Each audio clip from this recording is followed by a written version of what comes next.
एक मित्र ने पूछा है कमेंट करके कि शंकर जी ने कि कृपया बुद्धत्व क्या है, इसे सरल शब्दों में समझाएं।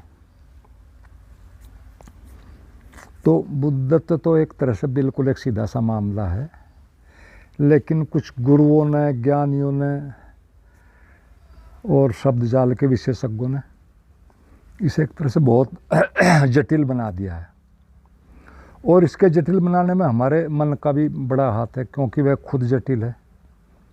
जटिल चीज़ों को बनाना या सिंपल चीज़ों को जटिल कर देना उसकी आदत है, उसका धंधा है, कहो या भोजन है।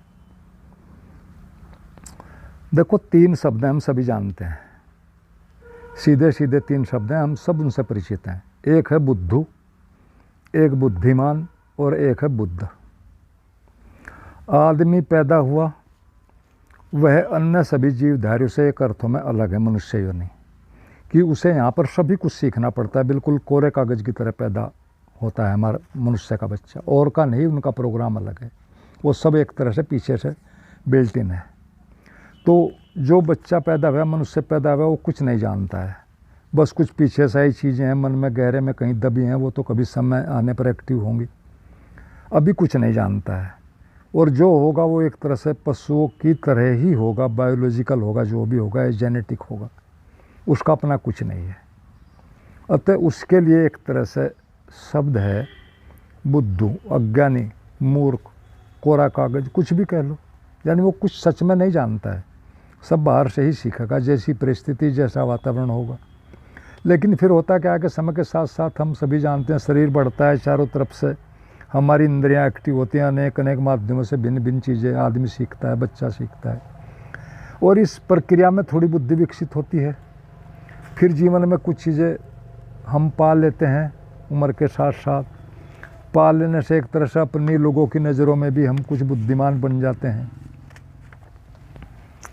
तो अब थोड़ा हम बुद्धू से बुद्धिमान बनने की एक प्रक्रिया शुरू हो जाती है, ये शुरू हो गया प्रक्रिया, और ये एक समयगत प्रक्रिया है। इसके कारण समय लगता है इस प्रक्रिया में। फिर उस समय के साथ साथ जैसे जैसे उम्र बढ़ती है, 3 चीज़ें हमारी विकसित होंगी ऑटोमेटिक ही। शरीर की उम्र है, वो तो होगी, सबकी लगभग बराबर होगी। मन की, बुद्धि की उम्र है, वो थोड़ा अलग है सबका मामला, उनकी एजुकेशन या उनके साथ किस तरह के लोगों में रहते हैं या क्या करते हैं। और एक तीसरी है आत्मा की उम्र, वो एक तरह से ये समझो कि स्वयं की होने की प्रतीति कहो, आभास कहो, कुछ कुछ होश कहो, अपने और संसार के बीच में थोड़ा गैप कहो, ये आत्मा की उम्र है। शरीर की उम्र खुद बढ़ जाएगी, मन बुद्धि की परिस्थितियों से होगी, वो एक हद तक उसे काफ़ी बढ़ा देंगे। लेकिन यदि व्यक्ति मन बुद्धि की उम्र को किसी भी ढंग से या किसी भी कारण से प्रौढ़ बना ले, परिपक्व, यानी चीज़ों को पूरी समझ जाए और एक तरह से समझदार बन जाए, और समाज व परिस्थितियों से निर्मित जो अपने मानसिक उसका जगत है, ये फेक कहो, काल्पनिक हो, जो मन का एक संसार है, उससे बाहर निकलकर पूरे को और असली अस्तित्वगत संसार को, जो कि वास्तव में है, शाश्वत है, सही है, उससे संबंध बना ले किसी भी ढंग से, तो ये मामला उसका सही है। इसे आत्मा की उम्र कह लो। और इससे ही वो ये समझ लेता है कि यही असली है, क्योंकि ये शाश्वत है, और वो बाहर वाला सारा काल्पनिक, उसमें रोज़ प्रतिपल परिवर्तन होते रहते हैं। तो अगर अस्तित्वगत संबंध बना ले मन से बाहर, और समझ ले कि जो संसार है सारा झूठ का, एक तरह से अस्थायी है, एक तरह से गोल चक्कर जैसा कह लो, सपना, कुछ भी कह लो, और फिर उसी के हिसाब से अपना अस्तित्व बना ले, कहो अपना दैनिक जीवन कहो बना ले, तो फिर इस बुद्धिमानी की प्रक्रिया से भी बाहर आ जाता है। क्योंकि बुद्धिमानी भी माइंड के ही क्षेत्र का मामला है, एक सीखने की प्रक्रिया है, इससे ही हम सीखते हैं सारा। और जो इससे निकल गया और परे का उसे अनुभव हो गया, एक तरह से बुद्धिमानी से आगे निकल गया। बुद्धिमानी का मतलब यह बुद्धि और मन दोनों का संयुक्त, या कहो मन का बुद्धि की तरह एक काम करने का ढंग, ढांचा, एनालिटिकल ढांचा, मन का एनालिटिकल ढांचे को बुद्धि कहो। तो बुद्धिमानी से भी यानी आगे निकल गया, बुद्धि मन दोनों से, तो एक तरह से वो शुद्ध बुद्ध हो गया। यानी एक तरह से परम ज्ञान को उपलब्ध होगा, मन से परे के ज्ञान को। परम का मतलब है मन से परे की स्थिति को, जो भी स्थिति है उसको उसने समझ लिया। और अब उसके बाद फिर क्या होगा कि वो सिर्फ समझ कह लो रह जाएगा, होश कह लो रह जाएगा। अब उसे इतना एक तरह से समझ आ गई प्रैक्टिकली कि जहाँ जहाँ मेरे प्राण फंसे हुए हैं या मैं फंसा हूँ, ये सब एक तरह से एक दिन वहाँ से छोड़ना पड़ेगा। डंडे से छूटने के बजाय अच्छा कि पहले ही छोड़ दूँ, यही समझदारी है। तो इसमें वो उलझता नहीं, इसको जीता है, एज ए ज़रूरत लेता है बस।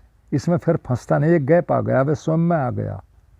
और यही स्वयं में आ जाने, ये मुक्ति है कहो, ज्ञान है, बुद्धत्व है, कुछ भी कह लें आप इसे। और ये चूँकि सबके लिए ये अलग अलग होता है, वो भी थोड़ा समझना ज़रूरी है। इसका कोई फिक्स ढांचा नहीं है। और अलग इसलिए है कि परमात्मा एक चीज़ को दोबारा बनाते नहीं। एक पत्ते तक कुबने, एक व्यक्ति तक कुबने, सारे बुद्ध अलग अलग हैं, आप खुद देख लो। तो सबका सब कुछ अलग है, सबकी बुद्धि अलग है, शारीरिक मानसिक क्षमता अलग है, परिस्थितियाँ अलग है, साहस अलग है, संकल्प अलग है, सब कुछ अलग अलग है, जीन्स अलग हैं, बायोलॉजिकल सिस्टम अलग है। तो ये सबका अलग अलग ढंगों से घटेगी एक ही चीज़, लेकिन ढंग अलग अलग होंगे, रास्ते भी अलग अलग होंगे, थोड़े बहुत मिलेंगे। तो एक तरह से बुद्धत्व एक समझ है, और समझ का सीधा सा अर्थ है, ये भी समझ लेना चाहिए, कोई जटिल बात नहीं है।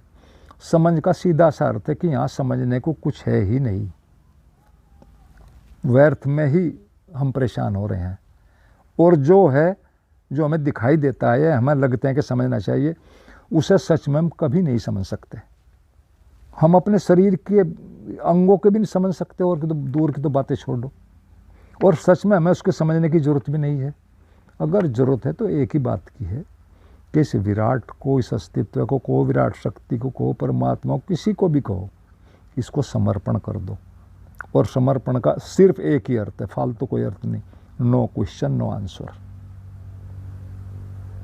ज़रूरत तो बस इतनी ही है कि जो भी विचार या भाव मुझे अगले क्षण में ले जाएं, बाहर ले जाएं, भविष्य में ले जाएं, उसकी जड़ को ही काट दो अंदर से।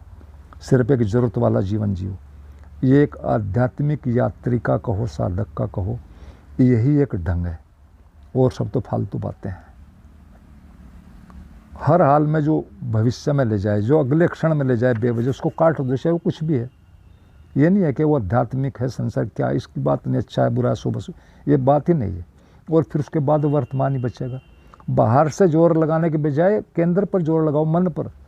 सब चीज़ें पहले मन में घटती हैं। तो फिर अगर आपने भविष्य की सारी चीज़ें गिरा दी, अंदर से ही कट कर दी, तो फिर वर्तमान ही बचेगा। वर्तमान साधने की जरूरत नहीं, और पूरे वर्तमान में हो जाना ही तो बुद्धत्व है बस, और क्या है।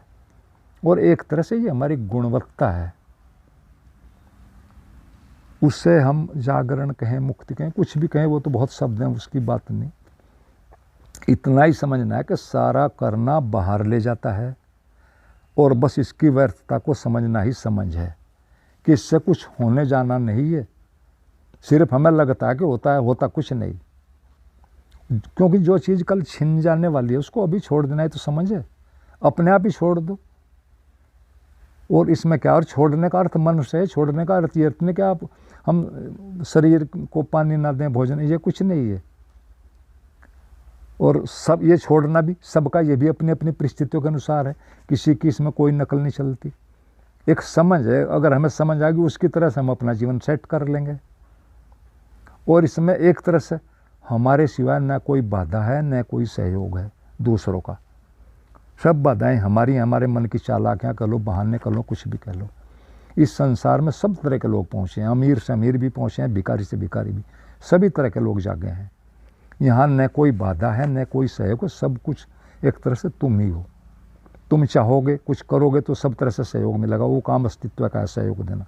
वो हर चीज़ में सहयोग देता, कुछ भी करो, गलत करो, सही करो, वहाँ से तो तथास्तु ही हम सब जानते हैं। और इसके अलावा कुछ भी नहीं। जो हमें बाहर के जगत में एक तरह से करना होता है वो तो हम कर ही लेते हैं, उसमें तो कोई बात ही नहीं। तो बुद्धत्व अपने केंद्र पर निपट एक तरह से कहो अकेला होना है, और इसमें चीज़ों को आप मत उलझाना कि चीज़ों से मैं कुछ इसको छोड़ना है। वो चीज़ें तो ज़रूरत के हिसाब से करना है। शरीर है, जब तक शरीर है उसको चीज़ें देनी पड़ेंगी, भोजन भी देना पड़ेगा, वस्त्र भी देना पड़ेगा। तो बड़ी सीधी सी बात है कि जो चीज़ें कल मजबूरी में हो जाएगी, और मजबूरी का मतलब क्या है कि मजबूरी में बेहोशी में होंगी। हम कल मरेंगे, शरीर छूटेगा, हम सब जानते बेहोशी में छूटेगा, लेकिन मजबूरी में कभी भी कोई भी हमारा आंतरिक विकास नहीं होता है। आंतरिक विकास का सीधी सीधी दो चीज़ें हैं, अनुभव और स्वतंत्रता। ये दोनों अनिवार्य हैं। अपना अनुभव और अपनी स्वतंत्रता, ये दोनों अनिवार्य हैं। इनके बिना कुछ नहीं होना। और ये दोनों की दोनों चीज़ें निपट अकेलेपन में ही आती हैं, और कहीं नहीं आती, और कोई तरीका नहीं। और तो बस सब एक तरह से मनोरंजन ही है। और फिर रही है कि जैसा जिसका वातावरण, किसी का सहयोग करता है, किसी का बाधा बनता है, तो वो सारी चीज़ें तो हमें खुद ही सेट करनी है, किसी की नकल करने की ज़रूरत नहीं। और इस स्वतंत्रता के ऊपर तो सदगुरु ओशो ने एक जगह एक बड़ी प्यारी बात कही है। एक जगह वो कहते हैं कि याद रखो, स्वतंत्रता प्रेम से भी ज़्यादा जरूरी है। ये सदगुरु के शब्द हैं, क्योंकि बिना स्वतंत्रता के तो कुछ होता ही नहीं। स्वतंत्रता में ही तो आदमी कुछ गहरी चीज़ों को समझ सकता है, अनुभव कर सकता है, उन्हें सोच सकता है।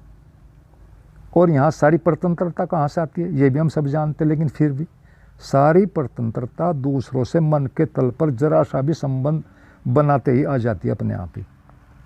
तो एक तरह से कहो, बुद्धत्व तो एक स्किल कह लो, कला कह लो, समझ कह लो। और जब अगर वो आ गई, फिर आप सबके बीच में भी अकेले हैं।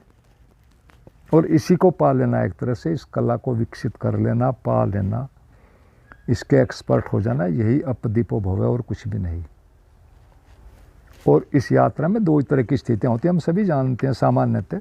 एक है ग्रस्त जीवन वाली, भाई जहाँ एक तरह से वातावरण जनरली प्रतिकूल टाइप का होता है, लेकिन यदि प्यास पूरी है तो समझ और जागरण भी एक तरह से, प्यास पूरी होने के कारण 100% समझ और जागरण जल्दी घटेगा और गहरा घटेगा। गहरे का मतलब निर्विकल्प समाधि घटेगी जब भी घटेगी, क्योंकि आपके पास अपना अनुभव है, किताबी ज्ञान नहीं है, किसी गुरु का ज्ञान भी नहीं है, अपना अनुभव है।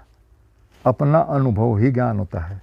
एक ये स्थिति है। दूसरी स्थिति में एक तरह से जो बाहर लोग छोड़ देते हैं इसको, परिवार को, इसको संसार को, सन्यासी टाइप हैं, तो वहाँ होता क्या कि मन ज़्यादा धोखों को आसानी से एक तरह से हमें दे देता है। क्योंकि हमें एक बात तो मान कर चली रही कि हम तो सन्यासी हो गए हैं, हमने तो परिवार छोड़ दिया है, सन्यास ले लिया, किसी गुरु को धारण कर लिया है। और ये एक तरह से इन चीज़ों में बड़ी मुश्किल से सविकल्प समाधि तक ही आदमी जाता है। एक सामान्य बात है, ये कोई नियम कुछ नहीं है, लेकिन वहाँ तक की ही संभावना रहती है। और ये सिर्फ संभावनाएं हैं सारी जो मैं कह रहा हूँ। इस यात्रा में फिक्स जैसा कुछ नहीं होता। कारण सिर्फ एक है कि हमारा मन किस चीज़ को कब कैसे ले ले हम खुद नहीं जानते, कितने गहरे से ले लें। लेकिन एक ही बात है कि चलना तो पड़ेगा, चैरवृत्ति और प्यास, 100% प्यास, बस दो ही चीज़ें और कुछ भी नहीं। और हम सब जानते ही हैं। तो आप मित्रों ने सुना, सभी का धन्यवाद। और सभी मित्रों को एक तरह से मेरा सादर प्रणाम।